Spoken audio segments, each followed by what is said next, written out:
that is the most important part, is having some passion behind what you're doing.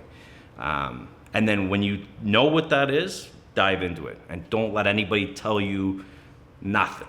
Don't let anybody, because everybody told me, you're paying that much rent, you're charging that much for haircuts, your name is that, like what, like those things, you block out the noise and you kind of grab it and go for it. And if you fail, well, fuck, you fail. Like, it happens. Start again, try again, do something else. Like, keep going until you figure it out.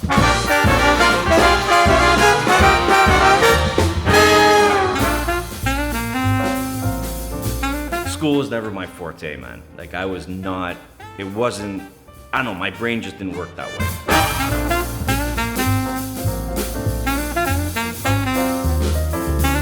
Human interaction is something that we take for granted. I think that's something that we don't really find as much value in, but it's really valuable.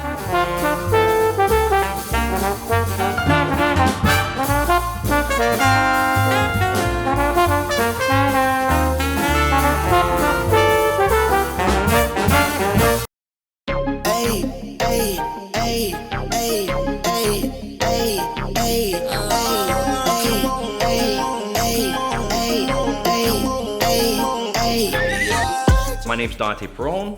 The company's called Axe and Hatchet Grooming Club, and we have 2 locations, one in Yorkville and one in Liberty Village, both in downtown Toronto.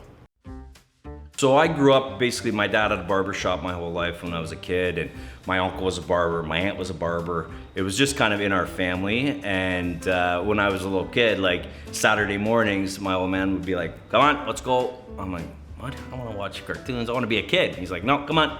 So I'd go to the barber shop with him and, you know, sweep the floor and do the laundry, and then he'd like send me out to go get espresso for his guys. He'd send me out to get newspapers for his guys and be around the shop sweeping, helping out. And it was never kind of something that I saw myself doing. It was just kind of something that, you know, it was a family business, so I would go and help out. And, you know, before I knew it, it was one of those things that's kind of in my blood. I would like being social, I like shooting the shit with people. I like, that to me is what I'm good at. I love that kind of thing. I couldn't really do something that behind a desk or with paperwork or anything like that. So the trade kind of spoke to me in that aspect of it.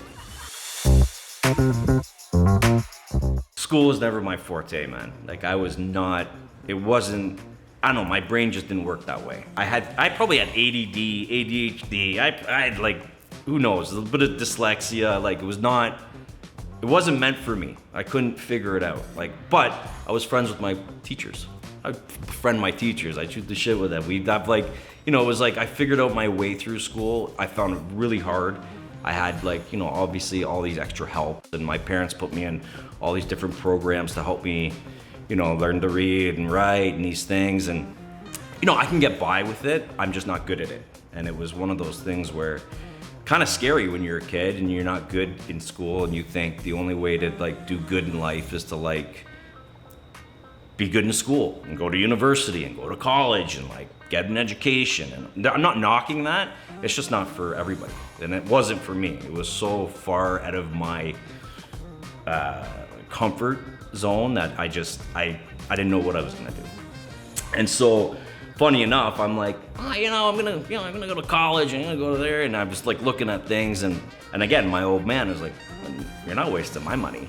You're not gonna go to school and waste my money, because you're just gonna go there, party, and then not do anything. So you're not doing it. I'm like, no, I want to, blah, blah, blah. And I was like, you know, I was really adamant because I thought that was, you know, I looked at all my friends and they were all going to college and university and all these things. I kind of felt like a bit of a dummy, or like kind of like I wasn't good enough to do that. So I was, you know, nervous. And my old man was like, don't worry about it. Once you learn a trade, and it doesn't matter what the trade is, be the best at that trade, have a passion about something, and the rest will work itself out. So I was like, you know, I didn't believe him. Obviously, it's my old man, and I was like, yeah, he's just saying that because he's trying to make me feel better. But then I'm like, I looked at him, I'm like, wait a second, he's really not that good at school and stuff like that. But, you know, he bought like houses and fixed them up, and he like figured out a way how to make a life and make money and like have this this great life that we had. I grew up in a beautiful house, and like we had really nice things, and it was all because of his hard work. And he was a tradesman. It's not, we lived on a street with doctor and dentist and lawyer and barber and doctor and lawyer. And I was like, what the, how does this, how did he do that? And he did that by working really hard and being the best at what he did. And so I listened to him, and I took a trade up, and I have to say it's been really good. It's been really good. So I don't think necessarily going to university or college is the answer for everybody. I think. Anyway, it wasn't my answer, so I tried other things. I definitely tried other things. I tried, my cousin's an electrician, so I went with him, and I was running wires through a house, and it was winter, it was cold. I was like, it's not for me. I mean, it's a great career. He's done really well for himself, and he's done great with it. It just wasn't for me. I like to I didn't want to be in a house by myself running wires. Like it's not my thing. So I tried that. And then my other cousin's a carpenter, so I'm like, I love woodworking. Like my shop, both here and my Liberty shop, I built it. We did, me and my dad came in, we did all the drywall, we did all the woodworking, we laid the tiles, we did all of it. It's kind of something that I love doing that stuff not as a job, as like kind of a passion project. So I tried carpentry, same thing, just wasn't for me. So I was like, maybe I'll get back into barbering or get into hair cutting or do something like that. So I talked to my old man. I says, listen, Dad, I'm gonna come work with you. And he says, absolutely not. I'm like, what do you mean? I'll be a barber, and then I'll take over the shop. And he says, that's exactly what I don't want you to do. I want you to find your own path, find your own way. And if you're gonna cut hair, don't just cut men's hair, cut men and women's hair. So I'm like, no way, no, I'm not doing it. That's not gonna happen. I'm gonna just, I'm gonna take over the barbershop. I'll come work for you. He says, well, you're not working here. So I'm like, okay. So now I'm like, what am I gonna do? He's like, go work with my buddy. His name was Alex Fortino. He had a salon called Salon Alessandro. So I'm like, I went in there and I started, just kind of seeing what it was all about to do the women's side of it, because I knew the barbershop side of it, but I didn't really know the women's side of it. It kind of scared me. I was like, didn't want to mess up some woman's hair and then she's gonna freak out on me, and like, it just wasn't my I didn't know it, right? So anyway, I started working with this guy, Alex, and he was awesome, man. He was my mentor in hairdressing. The guys would come in and he'd shoot the shit about, sports and cars and real estate and just things that guys like and that we talk about. And then they would leave and his female client would come in and he would change. And he was talking about fashion and, celebrities and what's going on in the world. And he catered to them. And so he was kind of this chameleon. And it kind of made me like, whoa, this is cool. It made it cool for me. And so I started working with him and doing my thing there, and I was with him for about 4 or 5 years, and I was at a point where I was kind of learned everything I could from him. And if I wanted to ever elevate and get to that next level of being a really good hairdresser, I was looking at Vidal Sassoon and Tony and Guy, and so I found this Tony and Guy course, and it was in London, England. It was I think it was a month course to learn all the basic classic cuts. So I went there. And while I was there, I did some backpacking, some traveling, and shit like that. But while I was there, I learned with Tony and Guy, and it basically changed the way I thought about cutting hair and how they do it, and how they do parts and sections, and they basically make a blueprint of a head shape and how to cut certain hair. So once I did that course, I fell in love with it. I came back home to St. Catharines. I'm like, I gotta work for Tony and Guy. I have to figure out a way how to work for these guys. So I looked it up online and I found the kind of closest shop was in Toronto on Cumberland. And I'm like, I'm gonna go give it a try. So I applied, and when I went there, I was back to being an assistant. Shampooing, sweeping, the same shit I was doing when I was a little kid. And I was like, whatever, I had to go through their process. And so eventually you get on the floor there.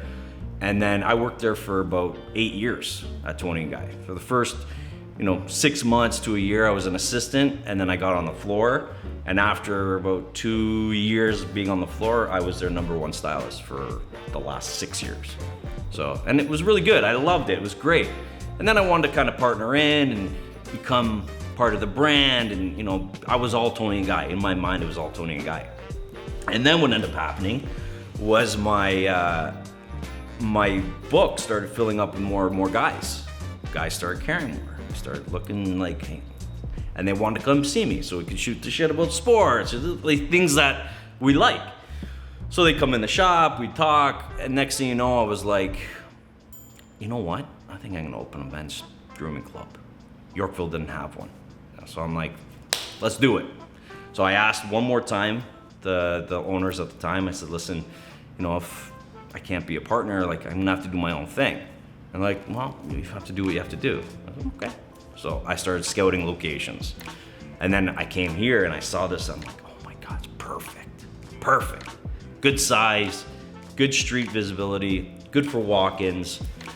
And then I went and, you know, talked to the landlords, and that stuff was all so new to me, trying to like figure out leases and landlords and, you know, lawyers and stuff. I was so outside of my realm. And I was like, okay, well, let's give it a go. And so I chatted with them, I walked through it, and yeah, it was probably the scariest thing I ever did in my life, to be honest. It was, you know, because you're not just opening a shop, not doing, like, I knew hair, I knew people. But the thing that was the scariest was putting myself out there to fail, or to be judged by my friends and family and all, like, the people closest to me. Even my previous employers, my work colleagues, like, I'm putting myself out there. If this didn't work, I was gonna, feel like an asshole. It doesn't work, you know what I mean? So I think that was kind of the scariest part of opening my own shop.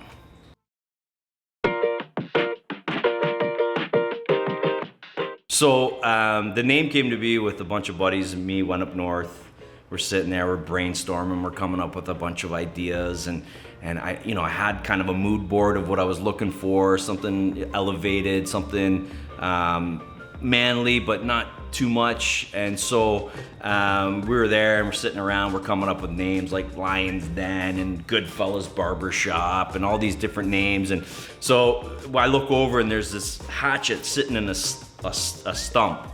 And so I'm like, that kind of, that's the feel, that's what I want, like something like that. And so my buddy Billy's there and we were chatting, and he's like, what about Axe and Hatchet? I'm like, fuck, that's a cool name.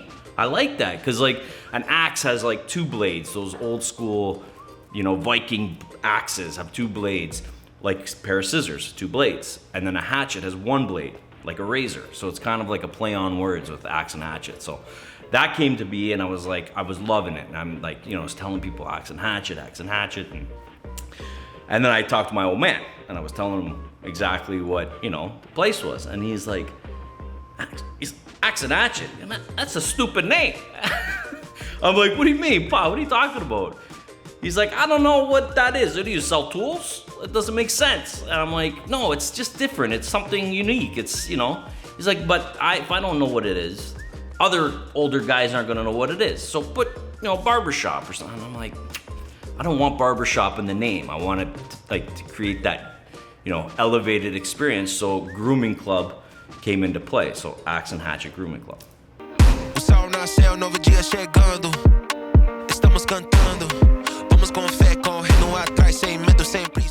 Men's trends, a lot of the time are driven by European soccer players. Because they're a sport where, you know, you see them, you know, hockey players have helmets, football players have helmets, but like soccer players really kind of rock the faux hawk, the mullet, the undercut, the textured crop. All these different looks came from these European soccer players, and I think they really pushed the trend. I think the day of really tight fades and stuff are kind of phasing out. I feel like a lot more guys are coming in asking for longer hair. I was in Europe in September. I looked around, I didn't see any fades. It was all longer men's haircuts. And like, I feel like it's kind of coming back to classic. It's been like that though. Like, you know, when the Beatles were big in the 60s, you know, they had that shag hair. Then it went a little bit textured crop, like shorter. And then the 70s, 80s came and it had like, you know, perms and big hair. And my dad's barbershop, I swear to God, I remember him doing perms all the time in like the 80s. Yeah, man. tight curl perms, that old school Guns N' Roses, well, maybe even before Guns N' Roses, like that Blackbird and like that scene was kind of like longer, curlier hair. And then all of a sudden it went back to like the 90s game. It was like the grunge look with like Eddie Vedder and Chris Cornell, and they had that long kind of, and then it cleaned right up in like the early 2000s. Backstreet Boys came out with all these things, and like then these soccer players like Ronaldo came with these tight haircuts, and so it became shorter haircuts. And now I think it's kind of, I think people wear what they feel comfortable with, but I can see the trends going longer.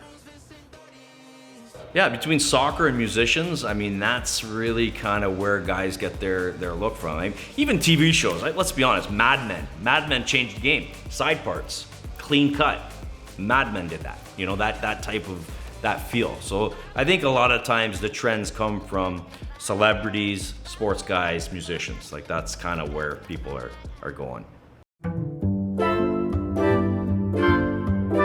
I've had clients that, on both opposite ends of it. I've had people that you just cannot make happy, who kind of want to complain, who are just kind of not, they're miserable people and they want something for free, and they want, like, they'll do something and their haircut's perfect and they'll be like, oh no, and they'll leave a review and be like, oh no, this is bad, because they want a free service or something. And that's really disheartening, because you give it your all, and I know if the haircut's good.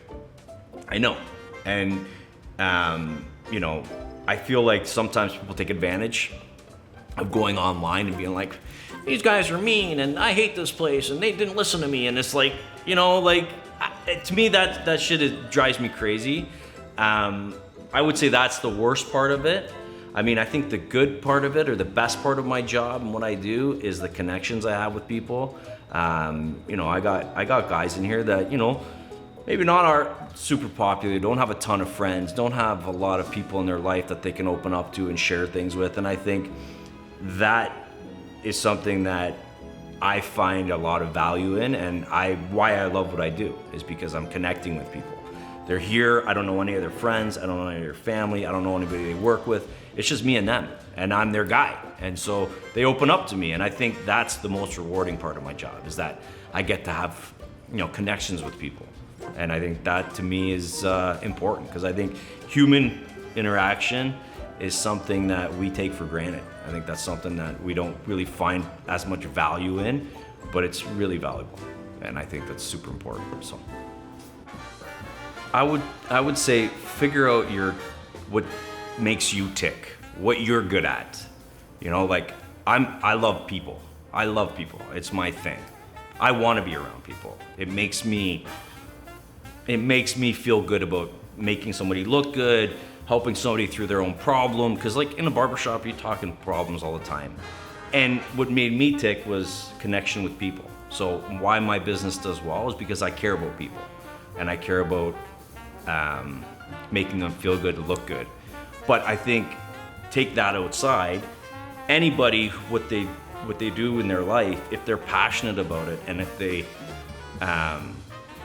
really want to do it, I think that is the most important part, is having some passion behind what you're doing.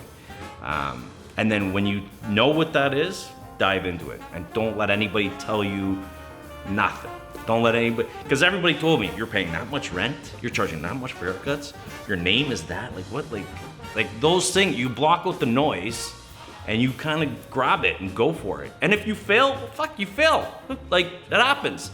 Start again, try again, do something else. Like, keep going until you figure it out, because there is something that's gonna be right for that person. I think that's my advice. I don't know. That was very slave hype, man. Yeah, man. I mean, come on. Like, listen, it's a big part of it. I think it's a really big part of it. And whatever you do, you have to have passion with it, and you have to go for it. You can't be scared, because you're gonna be judged regardless. Regardless, you're gonna be judged. So people are gonna think you're, crazy, or that you're dumb for doing that. But if you don't put yourself out there and don't try it, you don't know. So.